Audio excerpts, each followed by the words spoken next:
Gracias. A lo largo de mi vida científica, soy una científica, una bióloga molecular, he querido saber por qué enfermábamos y por qué en última instancia moríamos. Y realmente, para entender por qué se producen las enfermedades, tenemos que entender cuál es su origen. Esto es algo que hemos aprendido de las enfermedades infecciosas. Una enfermedad infecciosa se produce porque hay un germen que es la que causa la enfermedad. Solo cuando conozcamos ese germen seremos capaces de prevenir la enfermedad o de tratarla con éxito. Lo hemos visto recientemente, por ejemplo, con la pandemia del COVID.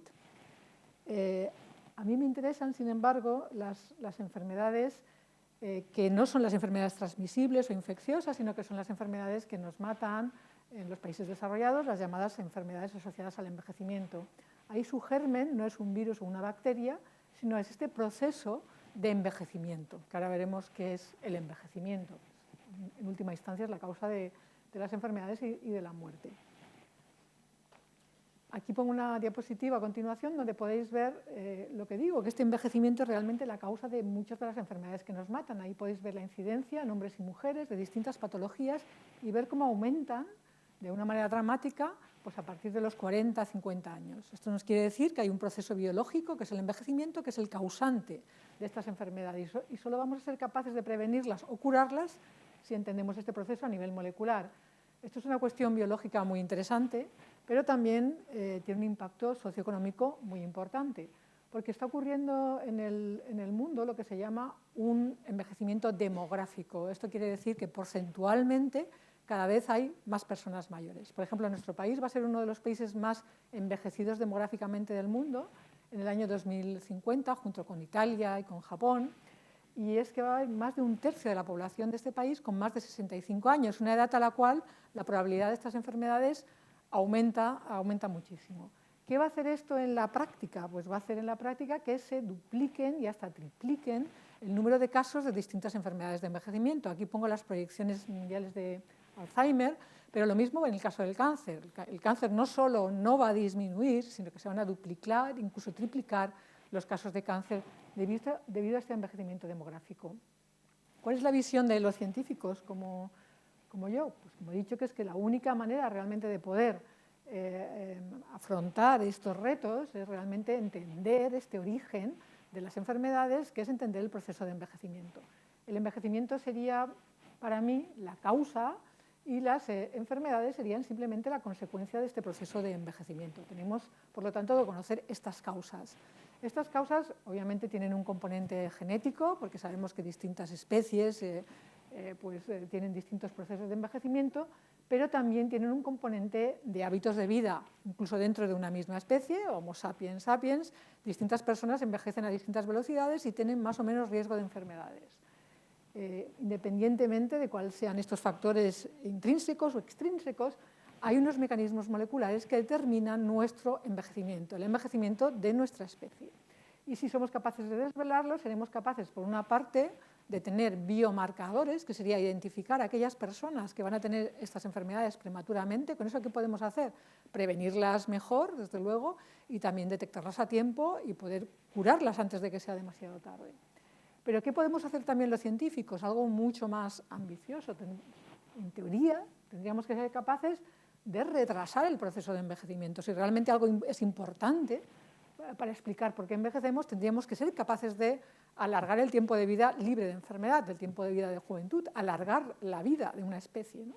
Esto sería como un requisito para saber que realmente estás trabajando con una causa del envejecimiento.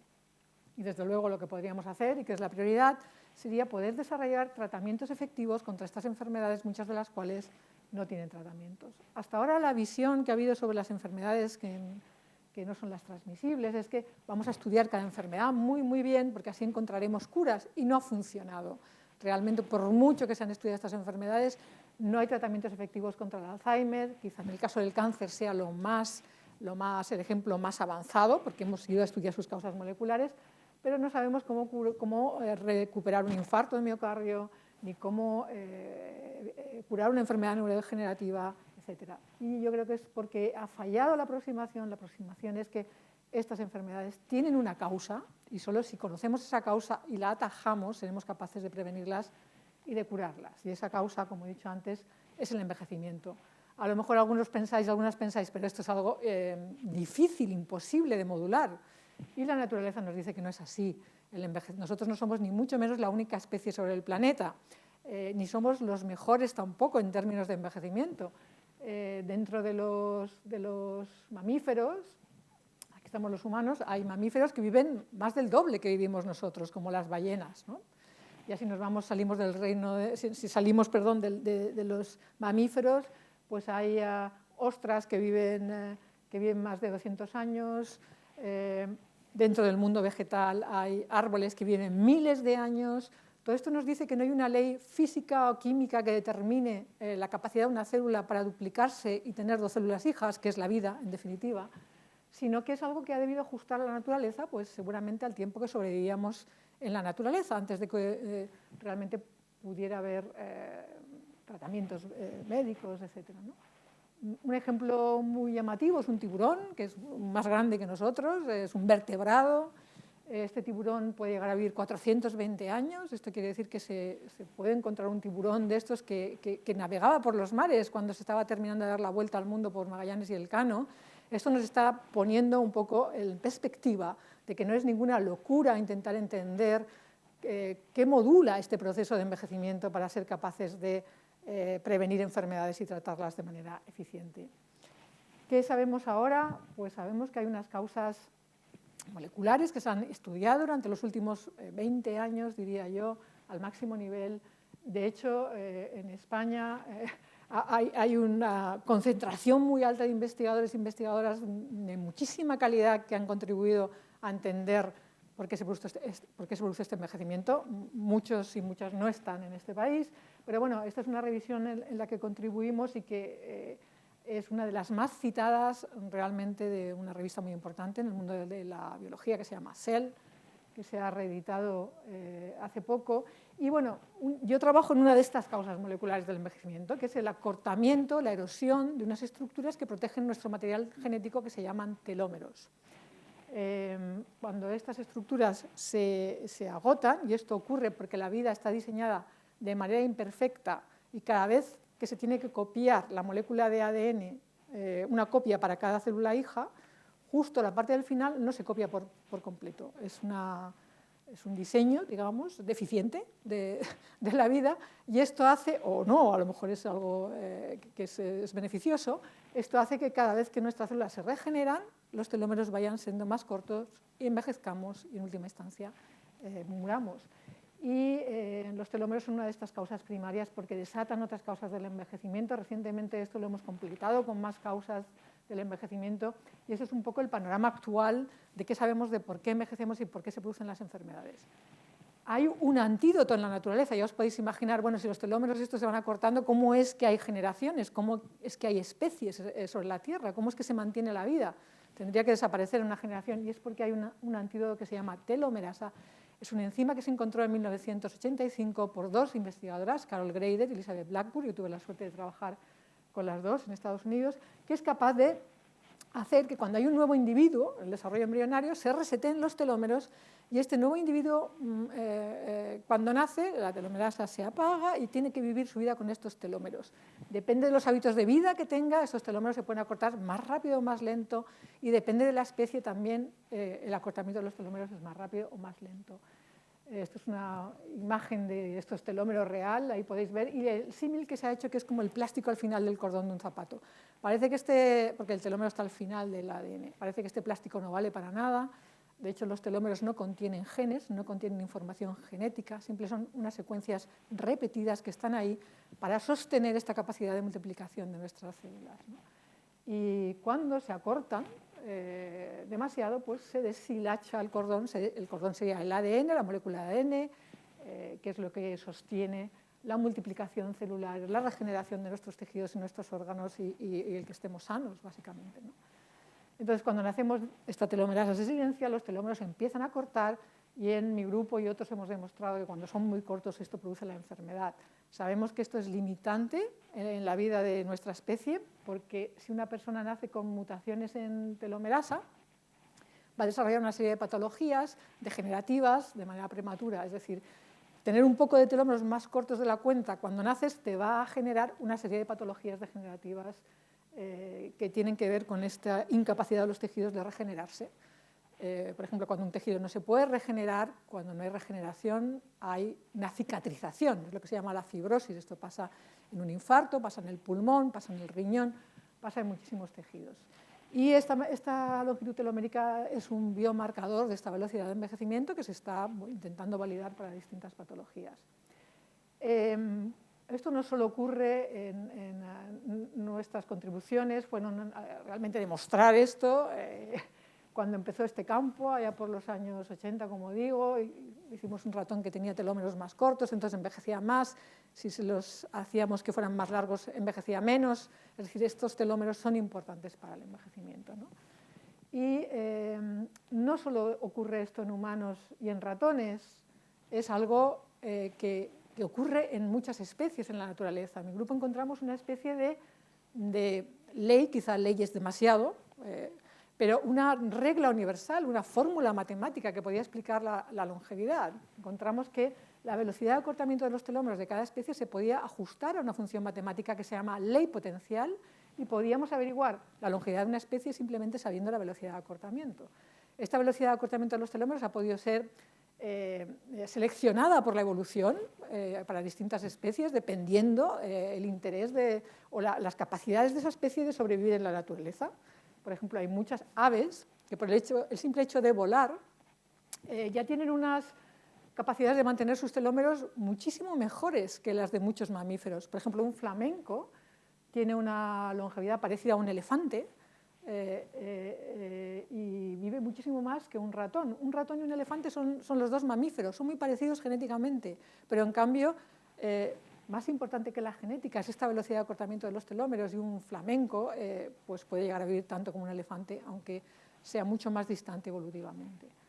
Por lo tanto, estos telómeros son importantes. ¿Qué podemos hacer para intentar desarrollar estrategias terapéuticas? En mi grupo lo que hicimos fue desarrollar una estrategia de terapia génica. La terapia génica es cuando se utilizan genes para curar enfermedades. En nuestro caso, lo que primero hicimos fue un experimento más ambicioso, fue decir, bueno, vamos a inyectar a un ratón directamente de manera intravenosa esta telomerasa y vamos a ver si hacemos que viva más. O sea, esto es una especie como de cosa mágica, ¿no?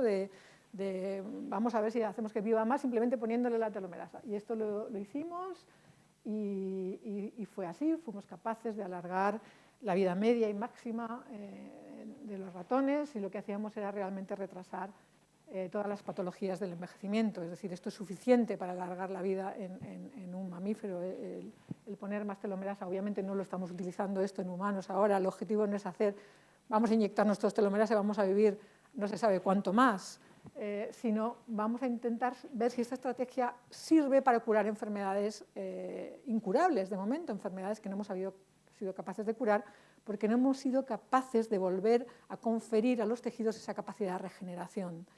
Y probamos que éramos capaces de disminuir la mortalidad. Todo esto en modelos de ratón, quiero clarificarlo.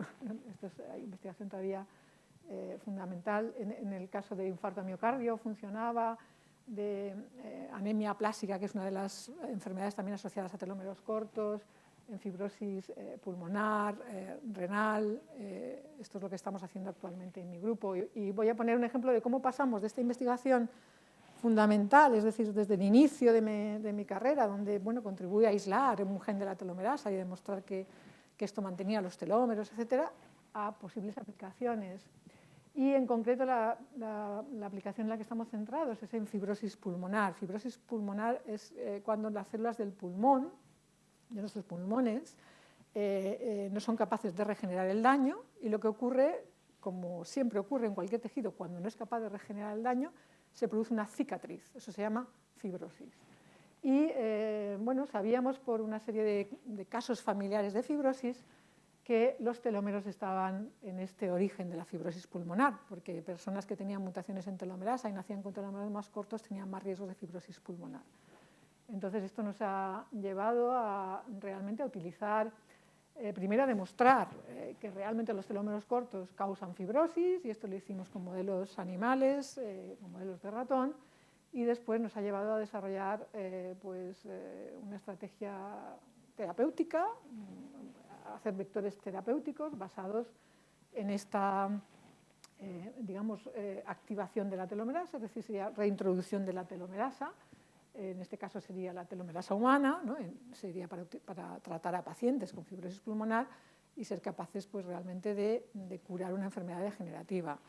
Tengo que decir ahora mismo que hay una carrera internacional realmente con muchas de estas causas moleculares del envejecimiento, donde están involucradas empresas que han salido pues de Silicon Valley, como puede ser Calico de Google o Altos Lab, donde hay inversión del CEO de Amazon, etcétera, pero también hay investigadores básicos y también en nuestro país estamos compitiendo, ¿no? para ser los primeros que seamos capaces de curar una enfermedad degenerativa basado en el conocimiento de por qué envejecemos. Y en nuestro caso, en el Centro Nacional de Investigaciones Oncológicas, lo estamos intentando hacer utilizando esa terapia génica con telomerasa. La idea sería que esto pues, podría, realzando estos telómeros, pues, ser capaces de curar fibrosis pulmonar.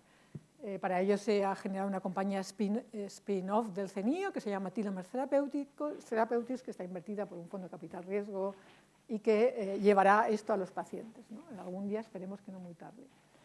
Y finalmente quería terminar con algo que es emocionante de ver si vais al Museo del Prado, de la, diría, intuición o la genialidad de Francisco de Goya, cuando en su propia casa, él tenía una casa en Aranjuez, que se conoce como la Quinta del Sordo, donde había unos frescos que era como representaban pues, los temas que a él le preocupaban. Y uno de los temas que a él le preocupaban pues, era pensar sobre este proceso de la vida, ¿no? De qué determinaba por qué nos moríamos en algún momento, qué determinaba que viviéramos más o menos, etc. Y entonces aquí pinta un mito griego. Uno de los mitos griegos para explicar la longevidad es el mito de las hermanas hilanderas. Habría una hermana que digamos, genera el hilo de la vida, que Goya la representa con un recién nacido, o sea, que sería el momento de máxima capacidad de vida, ¿no? De los telómeros más largos, si queréis. Después está la hermana que mide este hilo de la vida, que Goya lo representa de una manera realmente genial, con una lupa, que es un microscopio. Realmente los telómeros nosotros los medimos mirando al microscopio y midiendo su longitud. Y finalmente, quizá un poco menos original, está la hermana, la parca, que corta, que en latín sería morta, muerte, la hoz es la representación de la muerte porque es la parca que corta el hilo de la vida, ¿no? Y el hilo de la vida Goya lo representa como algo invisible. Invisible, realmente es invisible a los ojos este proceso de acortamiento de nuestros telómeros y solo con una lupa podemos realmente medir la longitud y ver pues qué riesgo tenemos de enfermedades y después si podemos recuperar la capacidad de regeneración de los tejidos realmente activando esta telomerasa. Y aquí termino. Este es mi equipo, mi grupo de investigación en el CENIO, donde la mitad trabajamos en cáncer y la mitad en envejecimiento. No he hablado nada de cáncer, pero el cáncer es una enfermedad asociada al envejecimiento.